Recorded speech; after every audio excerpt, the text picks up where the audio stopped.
Welcome to Real Health with me, Karl Henry. Folks, from fad diets to food labels, nutrition advice is absolutely everywhere. But what really matters is high protein always better? Are ultra-processed foods doing more harm than we realise? And how much sugar and salt really matter? Well, dietitian Sarah Keogh joins me to cut through the noise and share practical changes that make the biggest differences. Sarah, welcome back to Real Health. It's great to be back, thank you. It's like an old friend returning to a common ground. How's life?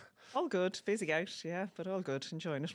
How's the nation? How's the nutrition? How is there awareness around nutrition? Do you know, I think there's a huge awareness about nutrition. I'm flat out doing workplace kind of well-being weeks and wellness and going in giving talks. And I mean, gut health has just gone through the roof in terms of what people are interested in, what they're asking for. So I'm doing a lot of stuff on kind of gut health, but also, you know, mental health and nutrition. But just what's really interesting is the amount of companies have come back to me to just go back to basics. Can we actually just go, what does the normal person actually need to eat? Because I think, as you said, like, is it over the top on protein? Should we be, you know, avoiding all these different foods where people actually just seem to be confused all over again? So I'm doing a huge amount of what you would think of as fairly basic nutrition, but it's the discussions are fantastic. This is a protein, this is a carbohydrate, presumably. But a lot of it is, and this you don't need to be afraid of, and this is not actually toxic. And, you know, all those kind of, you know, people are a bit scared about what to eat at the moment. Okay, so I think we touched the last time you were in. I think we touched on that. So there is still a lot of food noise around, and people have not got a clue what to eat. No, and it's shifted into being really frightened for their children, what their children are eating as well. And we've seen that as a big worry, which always is. You know, whatever you might do for yourself, you'll kind of think, well, I definitely want to be right for my kids. But yeah, I'm definitely seeing a huge interest in nutrition, but a lot more kind of a bit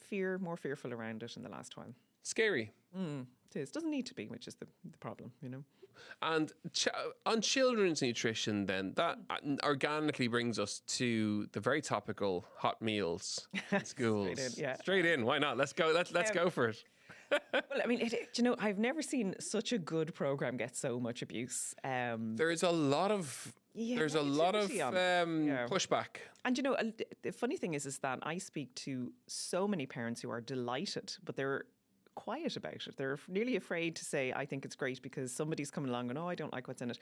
I have to say, the hot school meals as a dietitian is absolutely fantastic. I think a lot of people in Ireland, especially if you're in a sort of a fairly privileged position, you may not realise how many kids go without food or have limited food. And it might be financial. That blows me. But before we're going to get into the other bit in a second, that does blow me away, though. The fact that there are children who go to school who don't have a sandwich, who aren't going in with a breakfast, who are not getting a dinner when they go home at night. Yes. And some of it is, you know, related to income. Some of it is related to parents being busy. Some of it is, you know, not all the kids get to go home to a nice home, you know. And I think it is just unbelievably fantastic of the government to have this programme in place.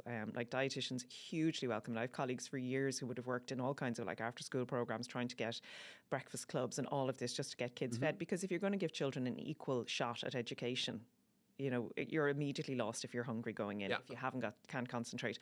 So it is just unbelievably fantastic that this is being done. It really is. Okay, so you're pro. Very much so. Can I ask you what you'd say to those who are against it, that it's very processed, it's reheated? So, I mean, we'll have to jump into a little bit on processing here, because I hear lots of people, oh my God, it's all ultra-processed food. We're going to get to that anyway, so let's go to that. I'm going to come back a little bit. So we talk about processed food and ultra-processed foods are different. Yes. So, but once you have done something to a food, it is now processed. Yes. So if you take a chicken breast and you cook it, that is now a processed food, okay? So a lot of people are like, no, that's a fresh chicken breast, but you've put it through a process, okay? If you're going to make it ultra-processed, you add a food additive. Now, I'm going to give you an example. If you make, you know, Irish brown soda bread, you make it home, and you mix your brown flour and your buttermilk and you put it all together and you put bread soda in it, you have made an ultra-processed food by the definitions, because you've heated it, so it's had a process, and you added a food additive, which is bread soda, which is E500 if you saw it on the label. So brown soda bread made in your kitchen is an ultra-processed food. So while there are ultra-processed foods that are really unhealthy and we don't want kids having, there's definitely plenty of ultra-processed foods that you are making and literally feeding your own children yourself. So we kind of know the bad ones. Let's not give them biscuits and cakes and chocolate and all of that sort of thing. Yes. But I see people, they assume anything that has gone into the lunchbox is ultra-processed, and that anything ultra-processed is automatically bad. So what I'm trying to say to you is, you know, let's not fill it up with biscuits and cakes and chocolate. Yeah. But you know what? If there was a chicken with a bit of breadcrumb on it, It's not the end of the world, as long as you actually look at the nutrition. And I was saying to you earlier, I do a bit of work with some of the companies on this, and I'm fascinated at you want to see the work that goes in from the big companies doing this to actually get very, very healthy food for the kids. And you have to remember that all these people in the companies that are doing it have kids going to primary school and eating these meals. You know what I mean? So there's really good guidelines down there. I'm working with one company and they even have like a social worker in to look at how to persuade the kids to eat it. I think the big problem is people start with an assumption that the food is bad. And before they've even looked at it, they're like, oh, this is awful, it's terrible. Whereas actually, if you look at it, there's vegetables in everything. Like every meal has veg in it. You know, most of the companies are looking at how much fat, salt. Like one of the things that I've done with the companies, we've gone through everything in terms of fat, salt, sugar, saturated fat. We've really looked at taking those right down to healthy levels. But still remembering kids need some fat. So a low-fat meal is not appropriate for kids. Of course. Things like that. So you've got to actually look at their total nutrition, but also looking at the fruit and veg, also looking at the fibre, also looking at all of those things. The reality is, yeah, it's cooked somewhere and then brought in, but you're looking at a couple of 100,000 meals a day. That has to be. You know, and I think the big problem is people expect that the meal is going to be what their mammy cooks at home. And there's no possible way you're going to get every single person's preference.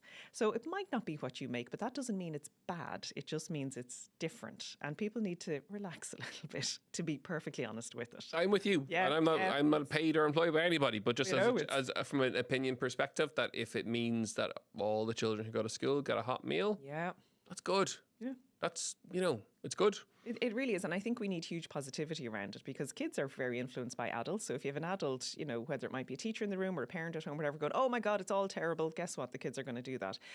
We know that if you have a teacher who's very positive, the kids eat the meals. It's really interesting. And it is important to say, like you've admitted that you work at one of the companies. I didn't know you worked at one of the companies. We have no prior knowledge of the fact that Sarah worked at one of the companies. We're not a propaganda machine for anything. But we were just shooting the breeze and it just came up, which I thought was why we should chat about it. Okay, so that got us lovely and a nice kind of transition into ultra-processed foods. That is... Every client who comes into me at the moment, now I'm a PT, not a dietitian or a nutritionist, but my nutrition advice is fairly basic, and beyond that we refer, is talking about ultra-processed foods and supermarkets, and there's a real lack of balance going on, isn't there? There is. And I think one of the problems is that, I did a master's in European food regulation. And as part of that, I did a big research study on what people understand when they read food labels. And they understand very little. They'll understand one or two items. Someone will look at the nutrition and go, oh, that's fat, I understand that. Or that's protein, I understand that. But if you actually try to read and understand the entire nutrition label and the ingredient list, there's so many different factors in there. And with ingredients, there are sometimes things on the label that don't sound familiar to you. And the thing I see at the moment, which I absolutely hate, is if you can't pronounce it, don't eat it. You're like, seriously, riboflavin is vitamin B, one of the B vitamins. That's been around forever. I've seen that on cereals as a kid. It's forever. I'm 43. But you see, if you're someone who's never read that, it's new. So it's just, we've got to be really careful. And I think, we have this thing of, I think, look, I'm a dietitian, looking at labels is part of my bread and butter, but I would know what all of it is so I can make a decision. If you're not as familiar, you can easily get frightened by things you're not familiar with or think everything has to be bad. And I think one of the things at the moment is this idea that anything with an E number is automatically bad. Like E numbers are basically things that are added to foods for lots of purposes. So your bread soda, E500 is your raising agent. E100 is curcumin, this turmeric everybody is taking, but that actually has an E number. It's called E100. Vitamin C, if it's added to a food, has the E number E300. So just because something has an E number doesn't mean it's bad for you. We're looking at things like limiting. What does E stand for? That's a really good question, actually. Do you know? It's European number, I think it's down to. Okay. I should say it now. I'm going, actually, I don't know. I'll have to look that up. But Sorry, wait. No, it's a really good question. That's your next reel on your Instagram. I go examined. It means examined if I'm talking to people about it because it means it's been tested. Like you have to remember that potatoes would fail the testing that food additives pass. And I've said this, I often say this in talks, like, the green bit on a potato that you just cut and throw away. It's a thing called a glycoalkaloid, which is actually quite bad for you. So we just throw it away. But if Sir Walter Raleigh arrived in Europe today with a potato in his hand, he'd be told, under no circumstances are you selling that dangerous vegetable. And that's the kind of testing that E-numbers have to go through. Now, not every single thing can be tested all the way through, and you might see long-term stuff. So that's why you'll sometimes see with food additives, after a long time, you might say, do you know what, there's a bit of an association over here. And in Europe, we operate on what's called a precautionary principle. If there's the slightest hint that there's a problem, we just pull it. And the European Food Safety Authority check and recheck and double-check all the time on things. They put limits on them. Now, if you don't want to eat food additives, absolutely fine, like it's grand. But I certainly wouldn't be frightened or nervous about food additives with that. I trust the powers that be. You know, you have to at some point. with that regard, it's a bit like, you know, trusting Tony with COVID. I trusted what Tony told me to do, and you know. Do you know what I mean? They're not actually out to get you, you know. Yeah. We hope not. Let's bring that on to high protein. It's still very much in fashion. Yeah. High protein diets are still very trendy. Let's chat about those a little bit. So high protein, I love this as trends go. I mean, the trends do come and go all the time, but I think the focus on protein is brilliant.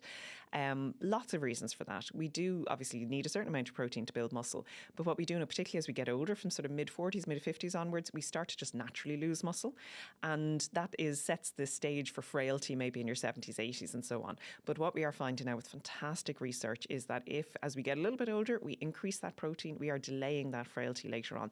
So protein isn't just for, you know, your teenagers who are going to the gym. It's actually for everybody. And it's something I'm still encouraging. I love to see people having a little bit of protein at every meal. Yep. I would say a lot of people overdo it.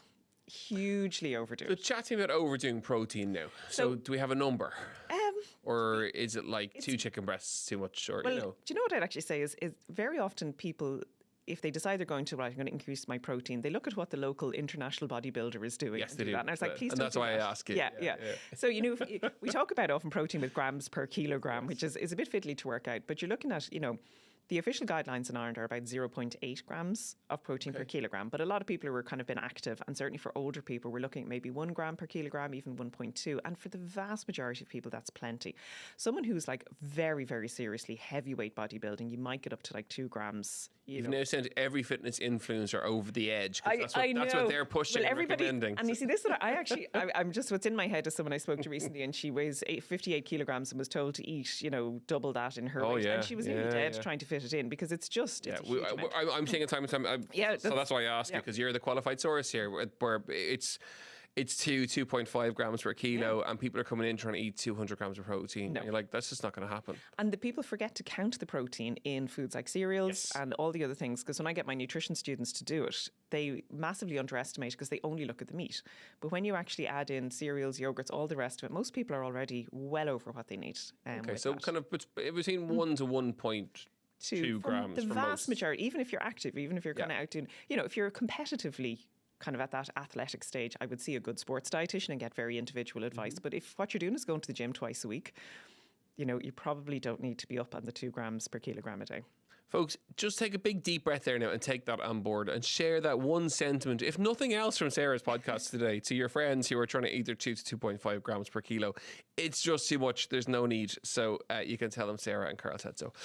Good health is trendy again. Gut brain axis, good health, fasting. It's all kind of still around, which is there. Good. I mean, the gut health is huge, and it's another trend that's not going anywhere. And I love, because, you know, we can do so much in terms of gut health. And, you know, I do a lot of work in the kind of celiac disease and the whole gut health area as well. So the big thing I'm loving is this focus on fibre. You know, fibre was kind of very popular in the 70s, and then it became dull and boring and nobody wanted to talk about it. And now it's kind of having its moment again, which I just love, because 80% of people in Ireland are not hitting fibre targets. 80%? Is it that high? Yeah, it is. And we're quite low. Like, we're down missing by about, you know, nearly 10 grams short. And 30 is the RDA? Sort of 25 to 30 kind of is where we want to be sitting, you know. So a lot of us are missing out on it. And it's a pity, because actually it does gorgeous things for the gut.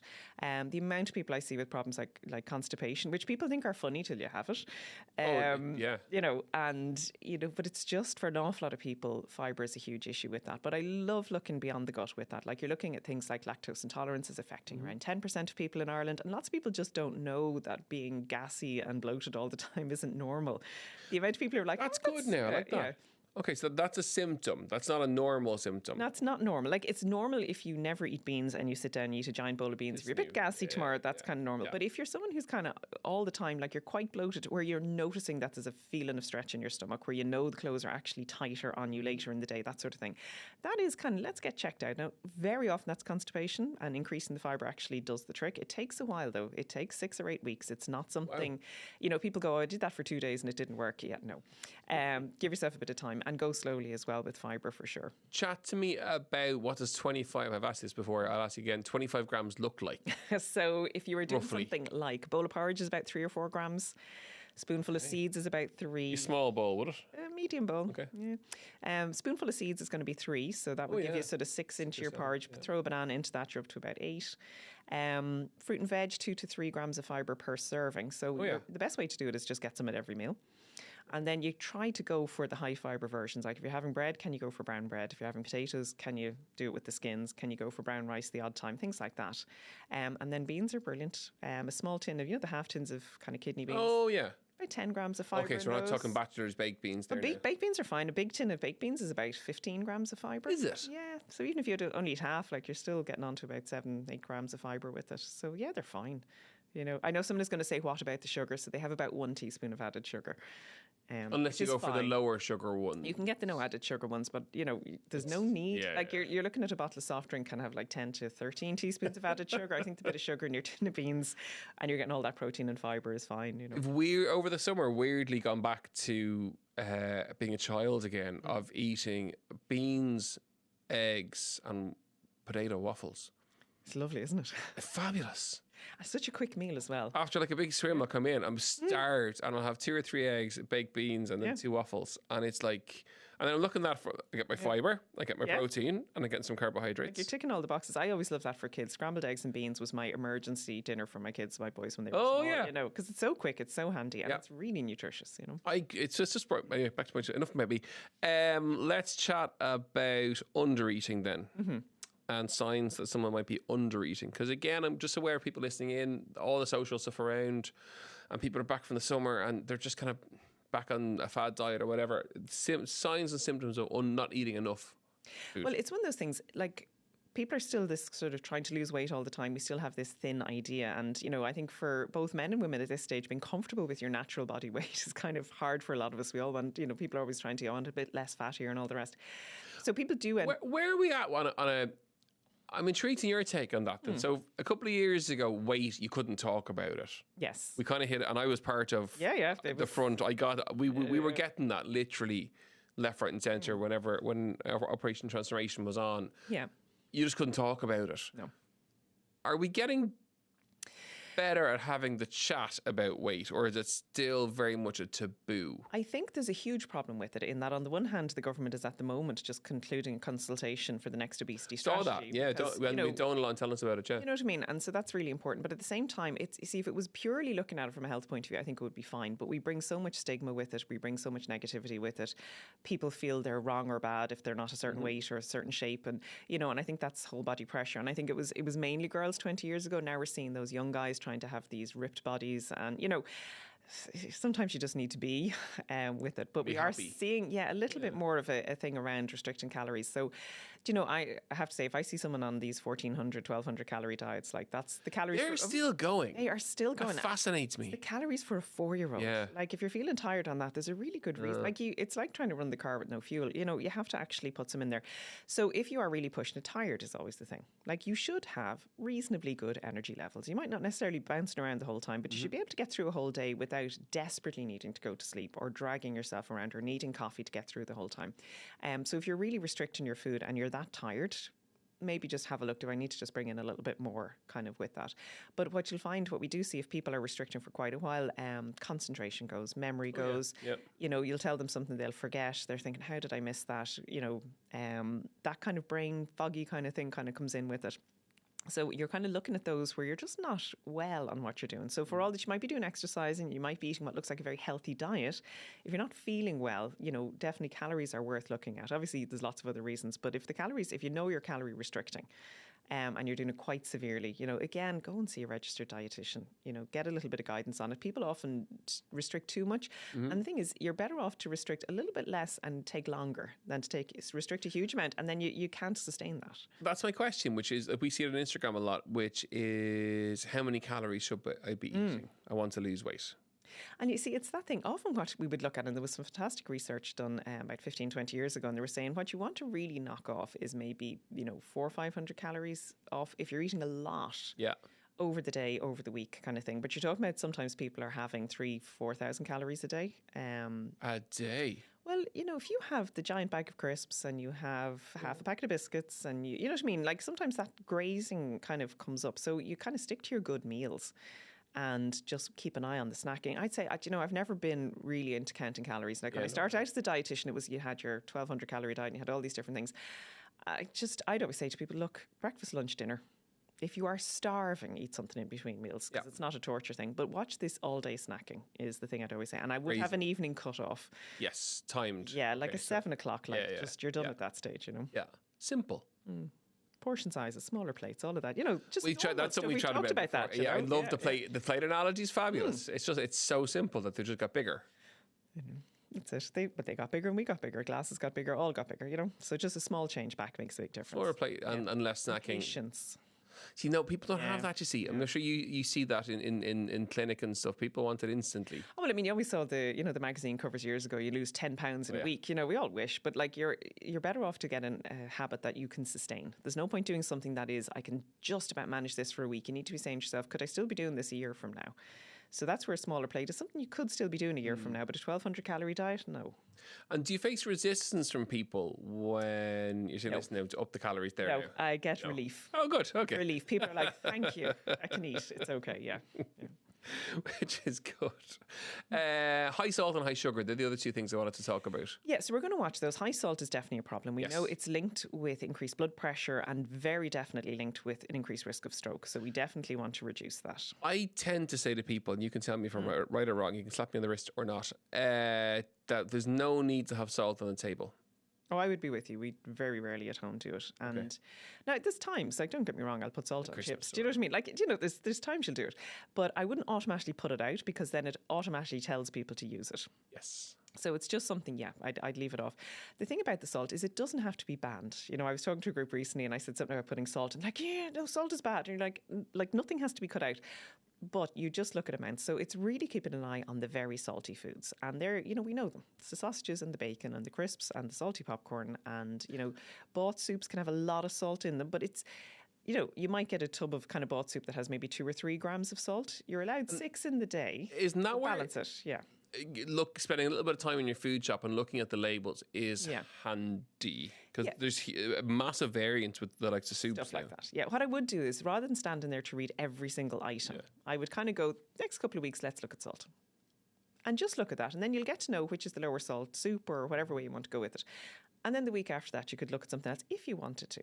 And give me the RDA for salt. So at the moment, the Food Safety Authority recommends that we limit salt to about 6 grams a day. 6 grams. Okay. And we know that men in Ireland are up to maybe 10 or 11. Wow. And really? Women are probably a little closer to 6, but sometimes up to around 8.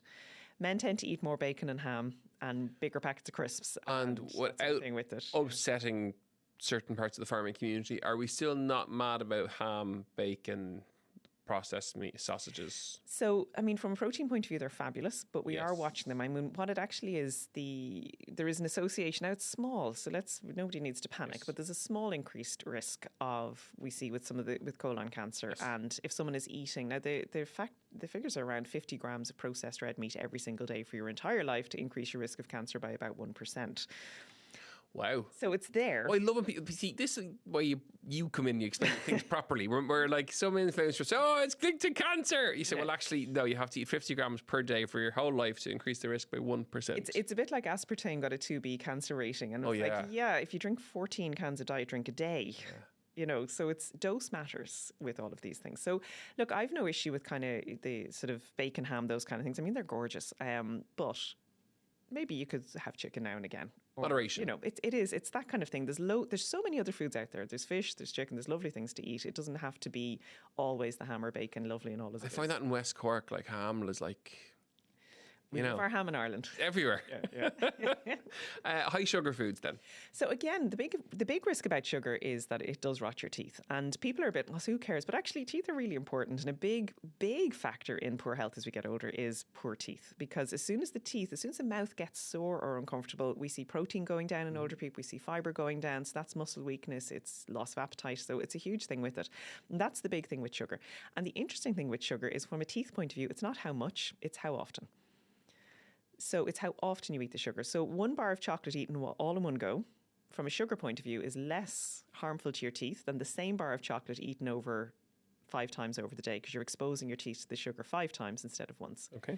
The other factor for sugar is that it increases a fat in your blood called triglyceride, which is quite similar to cholesterol. So if you have quite a high sugar intake, very often those triglycerides are a little bit higher as well. So that's the other place that we'd really look at it. Other associations, there's a suggestion may be linked with type 2 diabetes, but it's very mixed, the research on that. And we actually think saturated fat might be a bigger link for that. Okay. So people say sugar not toxic. It really isn't. Arsenic is toxic. Sugar, a little bit of sugar is fine. And that's the thing. There's nobody worldwide saying ban all sugar. Yes. And that's a key thing. Like the strictest guidelines in the world let you have 7 teaspoons of added sugar a day. And remember, is that including sugar from the likes of fruit? Milk? No, that's separate. That's separate. So there's no restriction on sugar from things like eating fruit or yogurt or anything like that. There's no restrictions there. It's only it's kind of suggesting, this added sugar. Okay. So like if you have a fruit yogurt with 1 teaspoon of added sugar, it's fine, So from a sugar point of view, I'd say, look, not too often. Don't be nibbling on sugar all day, and maybe keep an eye on the soft drinks would be the big one, because we can consume a huge amount of sugar from soft drinks with that. And presumably the energy drinks tie in with. They can do it. The energy drinks, they really are for recovering from sport or preparing to do sport. They're not a health alternative, if you know what I mean. Like they can be a little lower in sugar than maybe a standard soft drink, but it's still going to be sugar on your teeth. It's still going to be that exposure, and especially if you're sipping all day on them, that's where it's a problem as well. Hey. GLP-1s. Oh, wow, that's the big one at the moment. So the GLP-1s, everywhere. They are fantastic, though. Working as a dietitian for years with people struggling with weight, there are definitely people where it's got nothing to do with nutrition knowledge or bizarre portion sizes. Yes. It's actually down to the body just doesn't feel full. Yes. And if you're someone who's built that way, it's like someone, I have an underactive thyroid, I need to take Altroxin to fix that. If you're someone whose appetite hormone doesn't work and regulate properly, because it is important to say that. Like there are... And it doesn't really. It's not that it's inexplicable, but there are people who just for whatever reason won't lose weight. Oh yeah, like because the big pushback against the likes of the GLP-1s. Oh well, they should eat less. That doesn't actually work for everybody. I can tell you this: if eating less worked for everybody, no one would be overweight. Yeah. Like if it was easy and straightforward, you and I probably wouldn't have as much of a job as we do. It's not easy. Now some of it is habits. There's definitely the people out there who I changed my diet, I started exercising, and I lost the weight. And there's loads of those people. But there are those people who are genuinely hungry all the time. Now, properly hungry, like not just I fancy something, but actually hungry, and eating, and no amount of eating is actually satisfying them, feeling full, and they do end up putting on a significant amount of weight, and it isn't a choice. And I actually have to say, I'd be quite cross with people who go, "Oh, you're just lazy," or do those horrible slurs. We were talking about weight stigma a minute ago. Yeah. I have to say, any dietitian I talk to, we are thrilled and delighted that, because we've sat in those clinics with those patients who have tried everything.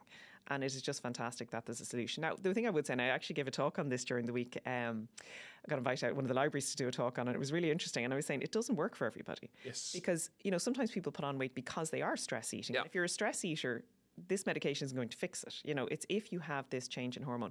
So it is, if it is you and you look at that, it's definitely talking to your GP, but I'd also, if you are using this medication, make sure you're checking it with a registered dietitian. Yes. Because, a lot of people, the appetite does get quite small. So you're focusing in on proteins, you might need smaller meals. Really, constipation is a huge issue. Yeah. And there are side effects for some people. So it's just to balance those. And I've seen it, I worked with a few people on them. For some people, they just turn off food altogether. They can do. You see, there's a sense of I just don't want to eat, and you're like, no, you have to get your protein. But there's for certain people, they do react that way. It's just, I just don't want to eat. You get something that switches off your appetite, so you don't feel like eating. And that's, sometimes people say, I wish I didn't feel like eating, but actually there's a fine line, because you do actually need to get your nutrition. As you said, you need to get your protein in.